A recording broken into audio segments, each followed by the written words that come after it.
I was thinking about when you get to the end of that passage that you read, in which MR in this novel, in Mud Woman, is a university president, a woman, and Meredith is her name. She's called MR to sort of disguise from her public, who she writes scholarship, and she disguises from her public that she's a woman. But you get to the end of that passage, and terrible things, obviously, which you described, are happening to her. She's being brutalized, she's being assaulted. And then at the end of the passage, she goes back to the university. And the university in this novel comes in for some pretty good filleting. You could look at this novel and think that university is not a place you really want to be at all. but yet at the end of this book, she goes back to the university as a kind of refuge. And I wonder, you've been to the university a bit of your life. Do you see it that way? Well, I don't think that the university was such a negative portrait as you did. I did. I thought it was more like a realistic portrait. It's not a satirical view of the university. This woman about whom I'm writing, it's my attempt to write about someone who was really a good person. Her parents were Quakers. She's not an active Quaker, but she has this personality. People whom I know who are really good, they're really dedicated to teaching and to service toward others. I know people like this. But at some sacrifice to their own depth of character, because no one is all good. You can't be always serving other people. It's just not possible. And so in this life that she's set for herself, is not a realistic life, and it basically just crumbles. I've never had that kind of selflessness. I'm not that good a person. I think being a writer, I'm much more in touch with my own past or with the unconscious. But the people of whom I'm speaking who are very good people, and I think we all know them, they are almost like saintly people, but at cost to themselves, because I don't think that's not realistic. And MR can't look back upon her traumatic life because she's just going to pretend that's not there. She's just not going to acknowledge it. And it was a harsh life, too. Her past is a fraught past. It was a harsh life. Abandoned by her mother and taken up by these Quaker sort of foster parents. They were nice, though. Yeah. They were nice people. I'm curious about, thinking about the beginning of Anna Karenina and about happy families, happy families being all alike, and which is, of course, not true. But on the other hand, when you think about writing about happy people, good people in your universe, what's the strategy for, what do you do to make good people interesting? Well, let's say that to be a full and complete human being, you have to now and then have emotions that are considered negative by other people. You have to acknowledge that you're angry once in a while, or have feelings of hatred, or despair, or despondency. We're all really tired by people who are smiling all the time, who are perky and merry and cheerful, and they say, "How are you?" I'm sure Richard feels the same way. Oh, I do. You're walking along, say you're going running or walking, and you see one of these cheerful people coming, and you think, please, Don't talk to me. don't touch me. Now, I'm sure that Richard could glare with his blue eyes in such a way that the people don't talk, but they always talk to me. How's it going, they say. How's it going? But I think that... You can answer, how's it going? Not so well. But we also know people in Princeton who say, how are you? And you say, I'm okay. And this person will say, how are you? Fantastic. So in other words, fantastic. To write about good people, what you have to do is give them something to overcome, even if it's something to overcome in their own natures. Well, something will happen to them, like a bulldozer, just run them over. Instead of sitting out there, smiling, this vehicle comes along and flattens them out.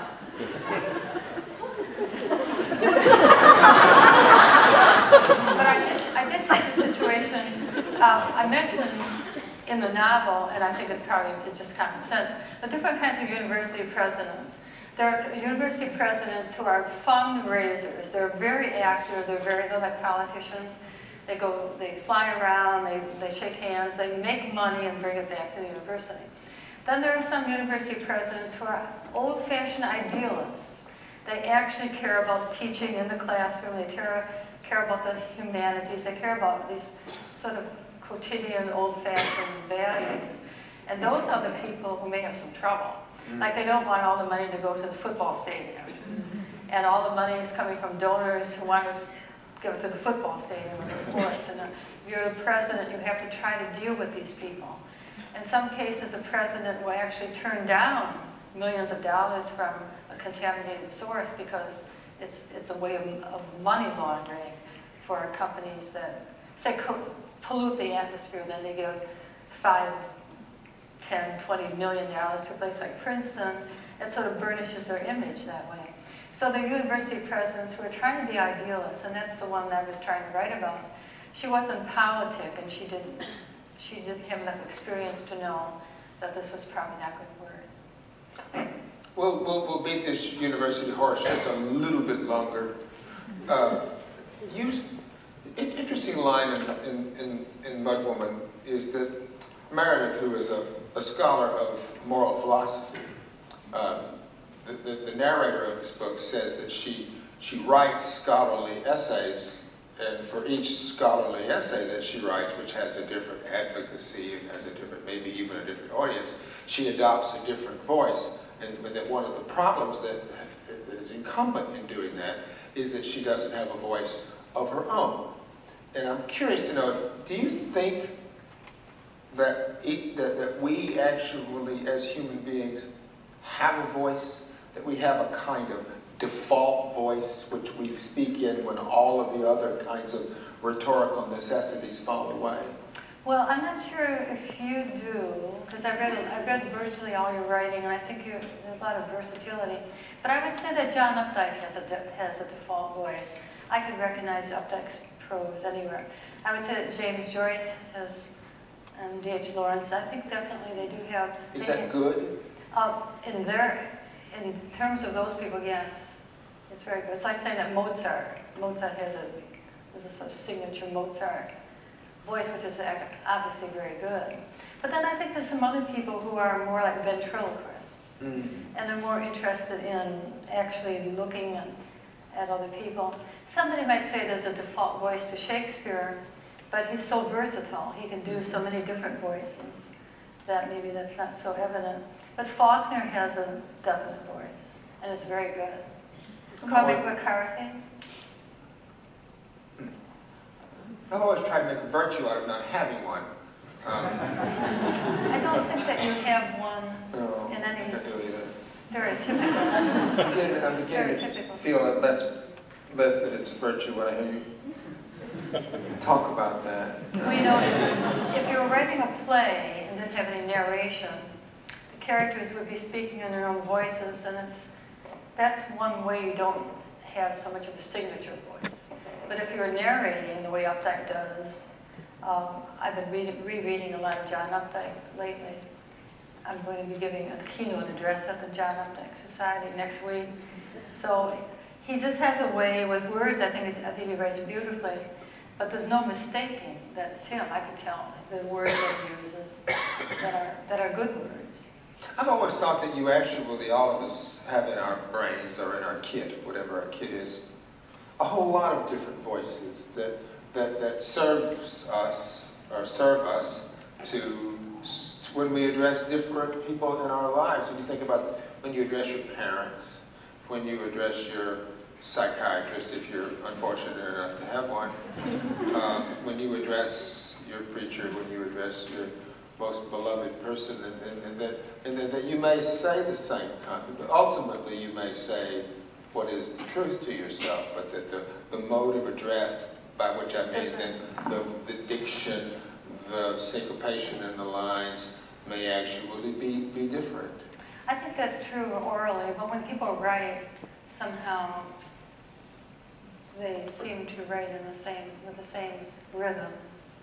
So do you think people have characters?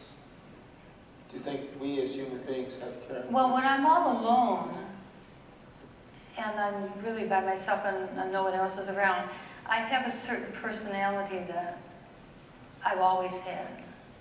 And it's probably what the personality I had when I was about 12 or 14 years old. When I was 12, 13, 14 years old, I took a school bus.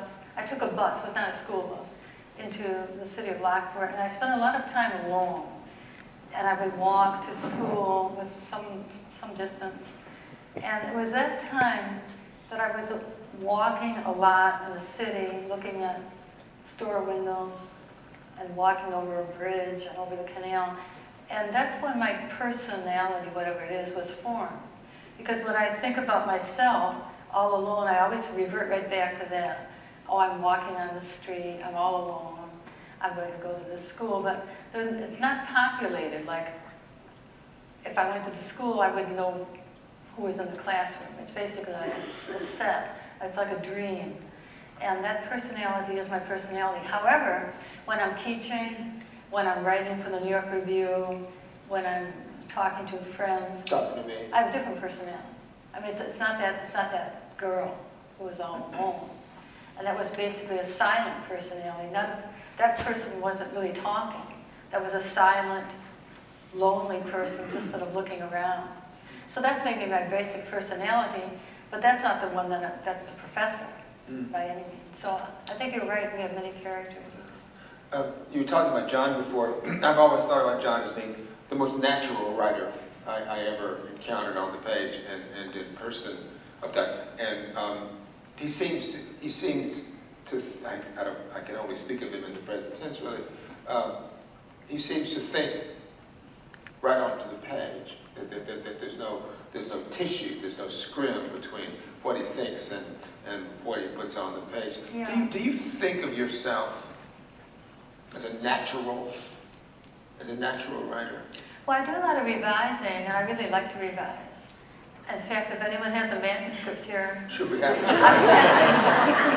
I find it hard to start off with a new novel in like 6 weeks, and 6 weeks is very difficult. It just seems to be hard to get it. But then if I have a first draft, I really love that. So John Updike didn't revise that much.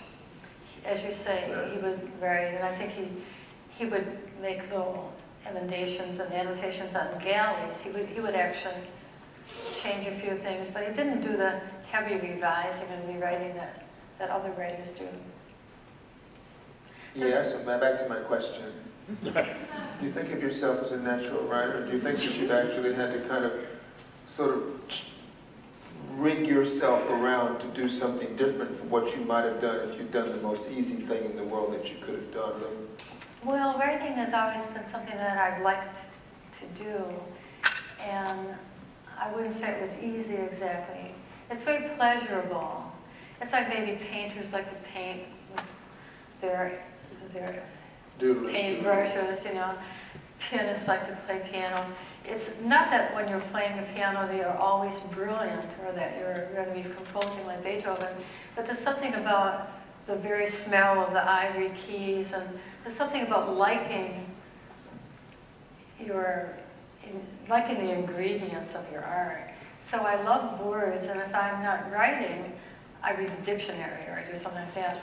And I'm sort of excited, like I'll find a new word, and it's some small thing that people might laugh at, but... I take that as a yes. So, yeah, when I first started writing, before I could write, I was drawing pictures of cats and chickens upright, and they were involved in intense conversations.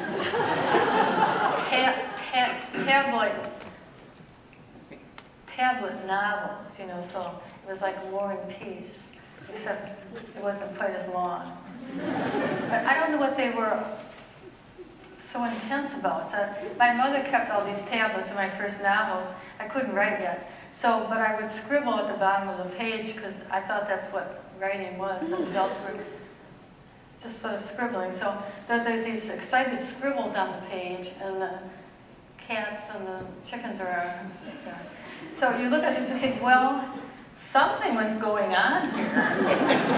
Little Joyce had some weird idea of an epic, and they're all so excited, and I wonder what was I doing? There had to be some logic to it. And I think that all young children are embroiled in this strange creativity. They chatter, they babble, they draw. We're all trying to tell stories before we're able to even talk. When you were saying that, it reminds me of Eudora. When Christina and I used to ride around with Eudora, she was by this time in her 70s, and she would just be sitting shotgun in our car, and we'd be driving around someplace in Mississippi, and she'd be sitting there, so looking out the window, and she would see a dog, and she would say, "Oh, I wonder what that dog is thinking." Yeah. Wouldn't it be fun to know what's going on in his mind? Yeah. And it used to almost make me think that her art was a kind of natural extension of what was going on in her head all the time. It's childlike curiosity. It is play. You talk about this in your essay for a wonderful book of essays about for writers about there's a line of Frost's where she says that what you're writing is the last vestige of your childhood, and you must be free and sort of unfettered in what you do. And she was certainly free and unfettered in what she did. Well, how do you feel yourself? No, not that. I feel like I've had to completely re-rig myself to be a writer, that I was basically, if you could say a person is meant for something, I was not meant for that. I was probably meant to be a police officer. Oh. No, I wanted to be a police officer very badly. In fact, when I got out of college, I went to the Arkansas State Police, and I knew I was on my way to law school, but I thought, well, this would be a good sort of interim job. And this is back in 1966, and I went to the Arkansas State Police, and I said, can I have a job? And they said, no, son. He said, you got a college degree? Well, we don't want anybody with a college degree. So I always thought that the reason I became a novelist was because I was a failed police officer. And then actually, I will tell you that there's a lot of fundamental similarity between being a novelist and being a police officer, because you get to tell everybody what to do. I can see that look on your face. Well, I'm just thinking that the police it's a world of rank. Were you just going to be a patrolman? No. You were going to be a chief of police. I wasn't going to be a chief of police. Anyway, it didn't happen. But to answer your question in a more serious way, I felt like that I was natively inclined to do something different from what I caused myself to do. And probably the reason for causing myself to do those things that weren't native to me was failure. That I failed at a number of things up to the point at which I decided to become a writer. And so I just did that because I hadn't failed at it yet. Well, I don't know if this is true or not. What is true? No, I don't believe. J.H. Lawrence said, trust the tale, not the teller. He said, quote, this is not me swearing, this is him, the novelist is a goddamn liar. So do you trust the tale, not the teller? So I have no idea what, and also Richard's from Mississippi, I always don't. That's right, we're just all hopeless liars. I just feel really looking at the evidence of your writing and the fineness of the writing and the subtlety and thoughts, I can't imagine that you're not really a born writer. It might have taken you a while to get to it, but it doesn't seem... most people who try to write do fail. They fail honestly and repeatedly. Joyce is wonderful. If you ever want to read a great literary essay for writers, Joyce has the most wonderful essay about failure. I mean, it is so humane, it is so various, it's so smart. It's just a great essay. Oh, thank you. Notes on failure. Yeah. Well, there's some interesting things in it, for instance. Oh, no, lots. People probably don't know that Faulkner had tried very hard to be a poet, and he failed egregiously. The Marble Fawn. Yeah, he just couldn't. He He failed. Then he wrote a novel that was very bad, imitation Hemingway, and it was a failure. Then he wrote a novel that was very bad, imitation Aldous Huxley, it was a failure. Then, when he was about 28 years old, he started writing about his own Mississippi, and he found his voice. It's so corny, I know, but it happened. And so between the ages of 28 and about 34, he wrote these masterpieces, one after another. The Sound and the Fury, As I Lay Dying, Light in August, a couple other things, just in that little period of time.